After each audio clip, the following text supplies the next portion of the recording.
Greetings, dear ones. I'm Kryon of Magnetic Service. This is a time, dear ones, for you to be in a state which you would call meditation. It's a time where you dedicate your consciousness to altering the normal state that you would have to receive information, to be quiet, to breathe in a different way, to be relaxed, and let information flow. And the information that may flow today may surprise you. For those who have come upon this channeling and don't know what it is, this is one of 5. And it corresponds to that which is a study of what I have described as the Lemurian Teaching Wheel. Far more information will be given about the specifics and the academia of the teaching of the Pleiadians to those on an island which we call them Lemurian. In an early time where the slate was completely clean of concepts of God, of spirituality, of beauty, of consciousness, and they could be written on those clean slates of the children. And it begins. And the question would be, what is it that those from the stars who have been through everything for more than 1 million more years than you've been here, what is it that they would tell you? And as you get in to the items one by one that I've given you, specifically wording that they have taught one by one, I want you to put yourself in the place of those who decided that would be taught. You don't talk about it much, and we don't speak of it that much, but way before one planet came to seed another in the beauty and the appropriateness of God's plan, they had to develop what is it they can teach. What is it that they can teach a mind that is not near as developed as theirs? And how can they teach it the best way? And what is it that they would want to emphasize and yet keep the free choice that you were given? And before they could ever teach, there had to be many, many generations of humans so that they would all have the alteration of chromosome 2, the fusing of 24 into 23, so that they would all be the same. Before the teaching could ever begin, chromosome 2 was the one that would absorb it. You see, the Pleiadians are going to want to talk about what's the favorite subject of theirs. A beautiful, majestic, loving, creative source at the center of everything. And that's where they started, dear ones. They didn't teach the children about any of the academia, about any of the spokes or the sizes. They went to the wheel and pointed to the center. And they said, let's talk about what's there. And the center, which we are labeling the hub, is the most beautiful thing that exists. It's a concept that you have. But like children, you have a concept. You don't know. You don't know. Not really. What could possibly be God? Spirit. If you ask those on the planet, what is God? Where is God? How does it work? You'll get as many answers as you have humans you ask. Right now, in the infancy of your consciousness about God and the planet, all you have done is to agree that there must be one. That's all you've done. And that is fairly recent. For many of your civilizations had come to this conclusion before, but always reverted to many. If there are many kinds of civilizations, then there has to be many gods. Over 80% of this planet believes in one God. You are ripe and ready then for the discussion and the consciousness and the realization of what that might mean.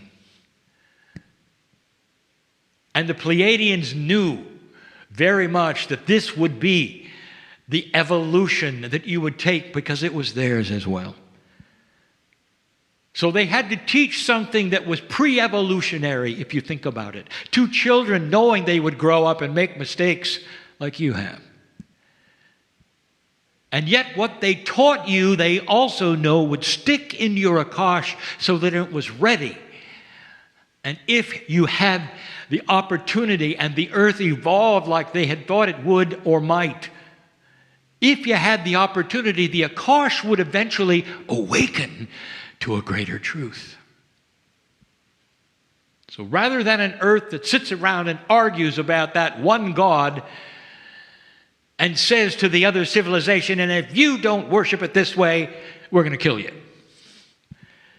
A little bit of a dichotomy, I would say. You don't have it yet. You don't understand it yet. And then the other parts of the civilization make the one God so human it's dysfunctional. But it's still one God. You see, the evolution of the consciousness of what it actually is a mystery to you.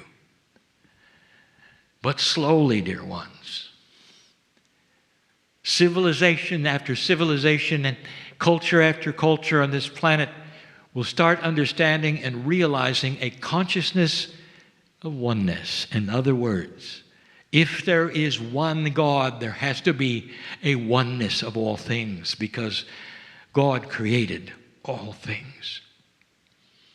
Eventually it will occur to humanity that there is no separation, and that to separate God into parts of belief is actually childlike. Then they will start to understand and realize that the many religions in the planet can still exist as long as they are compassionate with one another, understanding of one another, and can look at one and say, well, we have our way and you have yours. Isn't it beautiful that we can both love God? And you can stand and hold hands in different outfits, in different ways, in different symbols, and different beliefs, and even different prophets. And you can say they all emanated from one place. Isn't it grand? Perhaps there'll be one song to sing eventually where you hold hands in many religions with many outfits and many symbols can all hold hands and sing one song together that is so powerful that you weep with the beauty of understanding we came from somewhere else. And in the DNA, more and more you discover that compassion and the teaching and the original information from the source is there. Some will never need the teaching wheel because out will come an intuitive energy right from your Akash, right from that which was implanted in you for this time. Wisdom implanted in you that you haven't seen yet. It's going to happen all over the planet. It already is. There is already a preparation for the idea and the concept that maybe, just maybe, you will meet extraterrestrials who are gentle and benign and smarter and wiser than you. That is just a seed of a beginning idea you simply haven't had before. Because you've made them all dysfunctional like you. Every ET that's supposed to have come to this planet is out to get you. And that, dear ones, as we've said before, is human nature. You see, that's the story of you. These are the things that are starting to change. There is benevolence coming. And the benevolence is human to human. It's an honoring of human to human. And we have told you before that as you look backward and as your grandchildren look into the past and they start to learn about history, they're going to turn to you and say, "You're kidding. You did that?" Everything before 2012, you might even label the barbaric years because of what is starting to happen. And we've told you yet again that these changes cannot happen overnight because humans don't like change. And the kind of changes that are consciousness and benevolence and peaceful and gentle that are starting to come means that some of the ones that aren't that way have got to break down.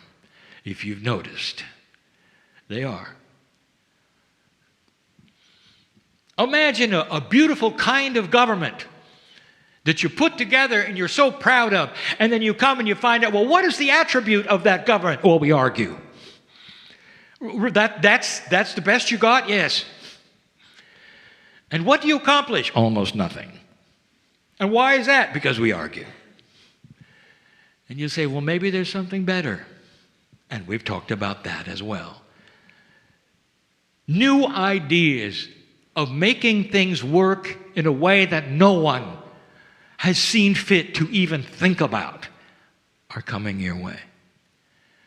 How you live will also create what you discover.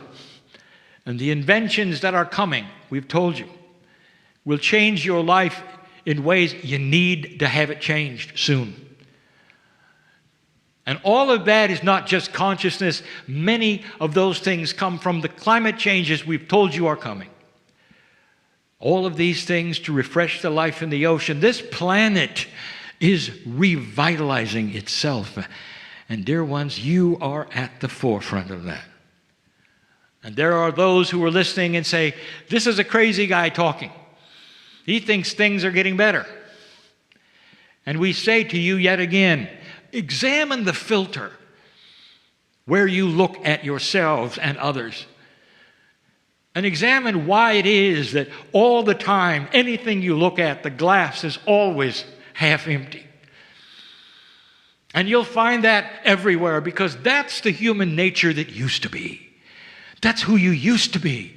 And the past that was is always what you carry as history and throw upon the future and say, well, as it was before, yet it will be again, and here we go. And it's not going to get any better. And that's what you're facing, dear human. You are facing right now an idea, a paradigm that you're going to have to break that says that we know what's going to happen because we know the past. Well, this weekend is a study of a past you don't know. And that past is filled with what the Pleiadians decided to teach you first, and what to concentrate on first, the hub that says you are dearly loved, you are born magnificent, get with it. And everything that isn't that is wrong. That perhaps you ought to look at things again from a different standpoint and sit for a moment and be quiet and breathe and say to Spirit, is this true? Am I really loved that much? And then feel the chills that say, it took you long enough to ask. And then there will be those who start to receive the information that is in their Akash right from the stars. And then the idea, perhaps, that you came from somewhere else and that you actually have Pleiadian DNA will not be so strange. And people will not go running from you when you tell them what you believe. Because science will start to prove it. And then there will be that place, a turning point, where science must get involved in spirituality. Because the study of all things on this planet is the study of how the Creator did it. You can't go around discussing an invention and then telling young people, well, we can't tell you who did it. Don't mention the name. Just study what it is. And now they're going to reveal what happened. It had to be from something bigger than we expect. You're here on purpose. We still don't know why, the scientists will say, but now we have evidence that you came from somewhere else. Do you see how the religions of the planet may have to rewrite some things in order to be more galactic and less gullible? Do you see how God gets much bigger and more benevolent than ever? And this is what we are starting to teach. So as the day begins and the channelings continue, they will be subject-driven by what you decide, dear ones, and what you come up with in your discussions, dear ones. And that is the way it should be. Your free choice is important. And so it is.